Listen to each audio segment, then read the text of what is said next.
오늘 아침 뉴스 연구소. 오늘 아침 뉴스의 맥을 짚어드리는 시간 뉴스연구소. 오늘도 두 분의 연구위원 함께합니다. CBS 김광일 기자, 뉴스톱 김준일 대표. 어서 오십시오. 안녕하세요. 예, 첫 번째 뉴스 어디로 갈까요? 무슨 얘기 나눴을까? 무슨 얘기 나눴을까? 어제 문재인 대통령과 윤석열 당선인 일단 집무실 이전 계획에는 힘을 실어줬어요. 그렇습니다. 2시간 51분, 거의 3시간 가까운 대화가 화기애애한 분위기 속에서 마무리가 됐습니다. 무슨 얘기 오갔는지는 이제 끝나고 윤석열 당선인 측의 장제원 비서실장이 간단히 브리핑을 했는데요. 네. 회동에서 문재인 대통령이 대통령 집무실 이전 지역에 대한 판단은 차기 정부 몫이라고 생각한다. 지역에 대한 판단은 예. 지금 정부는 정확한 이전 계획에 따른 예산을 면밀히 살펴 협조하겠다 이렇게 말했다고 합니다.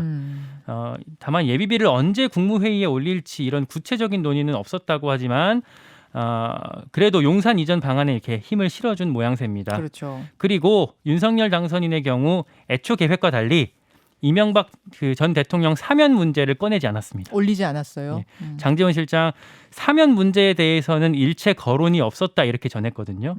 물러나는 대통령한테 정치적 부담을 덜어주기 위한 것으로 풀이가 됩니다. 네. 전반적으로 양측에서 상대방을 좀 배려하는 방식으로 갈등을 좀 줄인 것 같은데요. 만찬은 레드 와인 한두 잔 곁들이면서 했고 특별한 이견 없이 앉아서 옛날 얘기 이런 걸로 좀 시간을 보냈다고 전해집니다. 3시간. 예. 그러니까 역대 가장 늦은 회동이었는데 역대 가장 오래 얘기한 회동이 됐어요. 김준일 대표. 예. 특별히 좀 눈여겨본 부분이 있다면? 그러니까 이게 지금 2시간 51분 뭐해서 거의 3시간이잖아요. 네. 네. 근데 그 다음에 역대 긴 회동이 언제였냐? 예. 라면 노무현 이명박 만찬 회동 저녁 먹으면서. 그때도 저녁이었죠. 그러니까 이게 보시면 알겠지만은 그때도 배석자가 있었거든요. 맞아요. 문재인 비서실장하고 임태희 비서실장. 이게 무슨 얘기냐면은 정권 교체가 되면은 배석자가 있어야 되고 말이 길어집니다. 근데 정권 교체가 아닌 때는 짧게 하고 그렇지만은 이제 김영삼, 김대중 두 분 같은 경우에는 주례 회동을 했어요. 아예 그때 외환이기 때문에 굉장히 자주 만났다. 근데 이렇게 갈등이 좀 있을 때는 어쨌든 굉장히 오래 앉아서 얘기를 했다 이렇게 보시면 될 것 같아요. 풀어야 될 것도 많으니까. 풀어야 될 것도 많으니까. 지금 전체적으로 보면은 뭔가 우리가 예상을 했던 아젠다들에 대해서 특별히 언급이 없습니다. 일단은 의제 없이 만나겠다라는 거가 기조가 그대로 여기에 이제 반영이 됐다라고 보면 될 것 같아요. 그래서 유일하게 지금 언급이 제대로 된 거는 지금 방금 얘기했듯이 청와대 용산 집무실 이전에 대해서 협조하겠다라는 네. 건데 구체적인 디테일 없고 추경안에 대해서도 액수나 이런 것들은 거의 나오지 않았고 네. 이명박 대통령 사면도 얘기 없었고 이게 이제 무슨 얘기냐면은 막 방금 얘기했듯이 서로 존중하고 알아서 이제 할 것 요거가 하나가 있고 실제 집무실 이전도 그러면은 협조하겠다라고 했는데 그 윤석열 당선인의 원안대로 갈 것이냐라고 했을 때는 좀 의문점을 좀 남겼다고 봐야 돼요. 그래요? 왜냐하면은 이제 봐야 되는데 국방부 장관이 그 국방위원회 나가가지고 네. 그때 2달 걸린다고 그랬습니다. 예. 지금 물리적으로 5월 10일까지 2달이 안 돼요. 일단은. 오늘이 3월 29일. 그러네요. 그러니까 40일밖에 안 되고 사실상 한 달 남았다고 보시면 될 것 같아요. 그럼 2달 안 되잖아요. 그리고 이미 통이동에서 지내겠다라고 당선인이 얘기를 했잖아요. 그렇다고 본다면 이 예비비가 내일 이를테면 국무회의에서 바로 승인이 된다고 해도 물리적으로 안 된다라고 본다라면은 문재인 대통령의 그 안보 공백에 대한 우려 이런 것들이 좀 충족이 되게 이를테면은 이거를 이전하는 바로 비용이 아니라 예를테면 이전을 검토하는 비용 이런 것들이 국무회의에서 되고 조금 먼저 약간 국방부가 움직이면서 이렇게 기한을 두고 이런 식으로 갈 가능성도 상당히 높아졌다. 그러니까 이전 계획을 면밀히 검토해서 협조를 하겠다 이런 이야기였는데 큰 틀에선 협조하겠다지만 강론으로 들어가면은 또 이게 조금 살펴볼 게 많다는 얘기네요. 네, 그 국무회의가 일단 오늘 있고요. 예. 말씀하셨다시피 국무회의에서 이게 윤석열 당선인 측에서 기대했던 대로 예비비 의결이 다 되긴 어려울 것 같고, 근데 당선인 측에서 보면 이제 김용현 팀장 같은 경우에도 이게 2달까지 아니더라도 만약에 오늘 예비비 의결이 되면 5월 10일 안에 들어갈 수 있을 거라고 얘기는 했었거든요. 근데 말씀하셨다시피 오늘 이렇게 다 해결되긴 좀 어려울 것 같고, 문재인 대통령 측에서 요구했던 안보 불안을 어떻게 해소할 수 있을지를 좀 소통하자라고 했었는데 그런 부분이 앞으로 어떻게 좀 좁혀질 수 있을지를 주목해 봐야 될 것 같습니다. 그렇죠.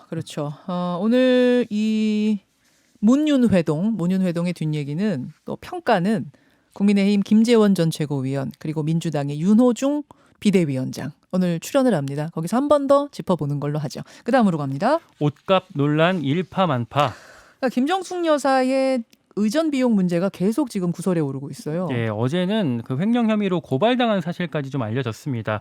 한 시민단체가 김정숙 여사를 강요, 업무상 횡령, 특가법상 국고손실 교사 혐의로 경찰에 고발한 건데요. 이들은 청와대 특수활동비가 영부인의 의류나 장신구 구매에 사용됐다면 횡령죄에 해당할 수 있다 이렇게 주장을 했습니다. 이게 그동안은 보수 커뮤니티, 온라인 커뮤니티 위주로 좀 돌던 이슈였는데요. 지난달에 법원 판결이 하나가 나오면서 주목이 됐습니다. 예. 한국납세자연맹이란 단체가 청와대에다가 그 특활비 내역 공개하라라고 하면서 김정숙 여사 의전비도 같이 내라고 정보 공개 청구를 했거든요. 네네. 근데 그거를 행정법원이 1심에서 일부 승소로 이렇게 받아줬습니다. 무슨 말이냐면 청와대가 이거는 우리가 이제 최소한의 예산으로 알아서 이제 문제 없이 쓴 거다라고 내역은 못 주겠다라고 했었던 건데 네. 그걸 법원이 공개하라고 한 거거든요. 다만 그 청와대가 여기에 항소를 했고 또 임기 끝날 때 대통령 기록물로 지정을 하면 최장 15년 동안 비공개로 처리가 된다고 합니다. 그렇죠. 지금 창소까지 간 상태예요. 예.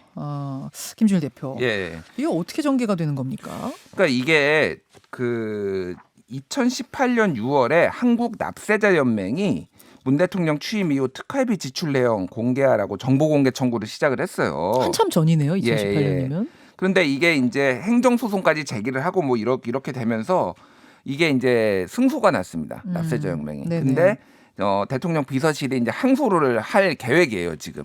그러면은 항소를 할 경우에는 이 임기가 끝나는 거죠. 그러니까 네. 그러면은 이제 공개가 뭐 모르겠습니다. 나중에 공개가 될 가능성이 있을지 모르겠는데 지금 재임 기간에는 공개가 이제 안 되는 거고. 예. 그리고 이게 만약에 이제 대통령 지정 기록물, 뭐 특활비 사용 내역이 이게 대통령 지정 기록물로 정해지면은 최장 15년 정도 뭐 비공개가 되는 거예요. 최장 15년, 그게 사생활 관련이면 30년이잖아요. 사생활이면 30년 네. 뭐 이렇게 되는 거니까 이거를 해서 이제 내로남불이다. 뭐 이제 보수 쪽에서는 이런 지적들이 많이 나와요. 왜냐하면은 과거에 이를테면은 이게 지금 그러니까 김정숙 여사의 뭐 옷 관련해서 이건데 민주당이 2016년에 박근혜 대통령한테 논평을 하면서 4년간 입었던 새 옷의 총액이 7억 4천만 원이다. 이렇게 하면서 사치를 했다라는 건데 이거에 대해서 사치를 한 것 아니냐라는 의혹이 나왔을 때 이거를 공개하는 것이 맞지 않느냐라는 건데 아마 청와대 입장에서는 이거를 공개한다고 해도 사람들이 또 문제 제기를 하고 좀 이거가 정쟁화되는 것을 좀 꺼려하는 것 같고요. 옷이 뭐 이제 네티즌들이 그래서 실제 뭐 수색에 나섰습니다. 네티즌 수사대가 그 김정숙 여사가 사진에 뭐 해외 순방이라든지 국내 행사에 나왔던 사진을 다 모아서 자켓이 몇 벌, 뭐 치마가 몇 벌, 뭐 액세서리가 몇 개, 뭐 이런 식으로 지금 수집까지 하고 있고 특히 이제 뭐 그 까르띠에라는 브랜드의 그 브로치 있잖아요. 그 표범 브로치가 있잖아요. 이게 뭐 2억 원 정도 하는데 이 그 김정숙 여사가 하고 나온 2018년에 행사 때 하고 나온 게 이거랑 닮았다. 그래서 2억 원짜리 브로치 아니냐라고 하니까 다른 데서는 이거 워낙 유명해서 그 소위 말해서 이제 카피한 디자인이 굉장히 많다. 그래서 영국 브랜드인데 2만 원짜리다. 뭐 2만 원과 2억 원은 차이가 너무 큰데요. 너무 크죠. 그러니까 근데 딱 제가 육안으로 봐도 확인은 뭐 저는 전문가가 아니기 때문에 모르겠으나 그 까르띠에 거하고는 너무 달라요 모양이. 그냥 딱 봐도. 엇비슷하진 정도. 그래서 모르겠습니다. 이거 진실 공방을 했었고 언론에서 그래서 조선일보 같은 경우에는 이거 확인 요청을 청와대에 했는데 확인해 줄 수 없다. 청와대가 뭐 이런 상황이에요. 그래서 결국은 이게 조금 좀 정쟁적으로 가고 있다라고 보면 될 것 같고 지금 뭐 이를테면은 정미경 국민의힘 최고위원 같은 경우에는 이거 다 반납하고 가라. 청와대 나갈 때 김정숙 여사 옷들 뭐 이런 얘기까지 지금 뭐 주장을 했어요. 그러니까 이 옷값이 그러니까 대통령과 영부인의 의상비가 어디에서 지출되도록 규정 같은 게 있는 거예요? 없으니까 이렇게 지금 논란인 거겠죠? 아마 뭐 청와대 내부 특활비를 사용한 게 아닌가 싶은데 규정이 어디에 있는지는 좀 더 따져봐야 될 것 같고요. 이 옷값 논란이 사실 이렇게 메인 뉴스에는 잘 드러나진 않았는데 이렇게 계속 있었거든요. 문재인 정부 내내. 그 기억하실지 모르겠지만 5년 전에 정미용 전 아나운서 이제 지금 돌아가신 분인데 김정숙 여사 옷값에만 수억이 든다 뭐 이렇게 주장을 했다가 경찰 수사받고 그랬었거든요. 그때 이제 청와대에서는 뭐 카드 뉴스까지 만들면서 뭐 이렇게 오해다 알고 조목조목 반박하고 그랬었는데 네. 아마 뭐 청와대 입장에서는 계속 이렇게 나오니까 같은 얘기 반복하기 좀 지겨울 수는 있겠지만 반복해서 뭔가 얘기하면 또 정쟁이 되고 또 정쟁이 되고 이제 그 예, 얘기를 하더라고요. 그래도 설명을 계속하는 거 말고는 다른 방법이 있겠나 싶습니다. 자, 이 이야기가 좀 커가는 중에 뭐 청와대가 또렷하게 지금 입장을 내놓은 게 아니어서 일단 이렇게 진행 중이라는 걸 알려드리고 또 청와대 입장을 좀 확인할 수 있도록 저희가 인터뷰를 추진해 보도록 하겠습니다. 그 다음으로 가죠. 참 빠르네. 참 빠르네. 누구 말입니까? 어제 박범계 법무장관이 했던 말인데요. 검찰이 이른바 산업부 블랙리스트 사건 압수수색했다라는 소식에 참 빠르네 이렇게 말을 했습니다. 무슨 말이냐면 이 사건이 이제 문재인 정부를 겨냥한 사건인데 고발된 지는 한 3년이 넘었거든요. 예. 갑자기 이렇게 수사가 속도를 내는 게 정권 바뀌고 검찰이 바로 말을 갈아타는 거다, 뭐 코드 맞추는 거다 이런 뜻으로 박범계 장관이 검찰을 꼬집은 겁니다. 이 사건 저희 CBS 법조팀이 계속 단독 보도를 이어가고 있는데요. 네. 검찰은 먼저 지난주 금요일에 산업부를 압수수색했고요. 어제는 한국전력 자회사 4곳 그리고 산업부 산하기관 4곳을 추가 압수수색한 것으로 확인이 됐습니다. 뭐가 문제냐?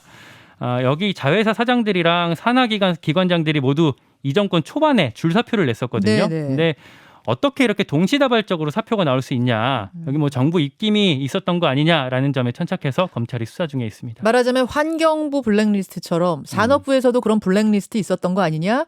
환경부는 유죄해놨는데 그럼 산업부도 유죄 아니냐? 이런 의혹을 가지고 검찰이 수사에 들어갔다는 거예요. 네, 수사 중이고 이제 강제 수사 중이고요. 일각에서는 이게 현 정부, 문재인 정부를 향한 검찰 수사의 신호탄이 될 수도 있다 이런 분석이 나오고 있습니다. 근데 이게 보니까 3년 전에 불거진 의혹이 지금 첫 수사가 들어갔다는 거잖아요. 그러니까 여야가 이렇게 얘기를 합니다. 뭐 여당, 그러니까 지금 민주당은 참 빠르네 그런 거죠. 정권 바뀌자마자 이제 대통령 새로 당선되자마자 안 하던 거 바로 수사하네라는 거고, 국민의힘 입장에서는 야 이거 3년이나 뭉갰어?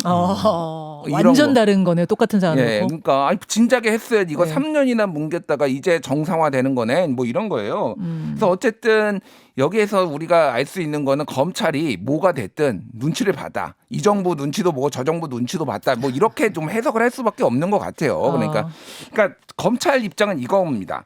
이게 환경부 블랙리스트 사건하고 매우 유사하다라는 거예요. 환경부 블랙리스트 사건 같은 경우는 김은경 그 장관이 대법원 가서 유죄를 받았잖아요. 네. 그게 올해 1월이거든요. 맞습니다. 1심에 징역 2년 6개월, 2심에 징역 2년, 그리고 3심 이제 대법원에서 받았는데 이거를 보고서 이게 워낙 중요한 사건이니까 이거를 보고서 이제 움직였다라는 거예요. 근데 검찰에서는 그게 유죄가 나지 않았느냐. 그러니까 이제 움직일 근거가 됐다. 예. 근데 언제부터 검찰이 대법 확정 판결까지 보고 수사를 했습니까? 일단 수사하고 1심에서 게다가 유죄 나왔으면 수사하고 하는 게 이거죠. 그러니까 지금 이거와 관련해서 동부지검에서 수사를 지금까지 해왔는데 상당수가 이거 수사하다가 좌천한 사례가 있거든요. 뭐 본인들 주장입니다. 좌천당했다라고 해서 사표 쓰고 이런 것들이 있기 때문에 이게 첨예한 문제가 될 것 같고, 또 하나는 예전 정부에서도 비일비재했어요. 이런 사례들이 예를 들면 정권 교체가 되면 기관장들이 줄사표를 내는 게. 근데 김은경 이 사례로 이제는 이게